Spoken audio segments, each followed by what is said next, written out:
আজ নীলষষ্ঠী, তাই তিনজন মিলে বেরিয়ে পড়েছিলাম ঝাড়েশ্বর মন্দিরে পুজো দেওয়ার উদ্দেশ্যে। যেতে যেতে পথে দেখলাম প্রচণ্ড ভিড়, মানুষের সমাগম হয়েছে প্রচুর। আর আজকে যেহেতু জল ঢালা, সবাই মিলে কীভাবে জল ঢালতে যাচ্ছে তোমরা দেখতেই পেলে। আর যেহেতু পুজো দেওয়া হয়ে গেছে, আমি একটু চা খেয়ে নিলাম, কারণ আজকে শরীরটা ভীষণই খারাপ ভিড় ছিল। তাতে প্রথমবারে ঢুকতে পারিনি, পরের বারে ঠেলে ঠুলে কোনো রকম ঢুকলাম। আর বাবার মন্দিরের সামনেটা তোমাদের দর্শন করাচ্ছি, তোমরা জাস্ট দেখো। তোমরা যদি কখনো মেদিনীপুর জেলায় ঘুরতে আসো, অবশ্যই আমাদের এই আনন্দপুরে আসবে।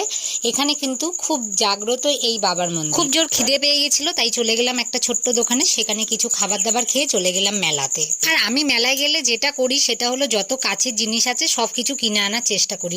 কত করে? কিছু জিনিস তারপরে আমি কাসুন্দি কিনলাম। আর প্রচন্ড পরিমাণে মাথা ঘুরছিল, কারণ প্রচন্ড গরম ছিল আজকে, তাই একটু জীবন ঠান্ডা খেয়ে বাড়ির পথে। আর টোটোয় আসার সময় দেখি ভক্তরা সব গাছ কেটে নিয়ে যাচ্ছে আগুন সন্ন্যাসের জন্য।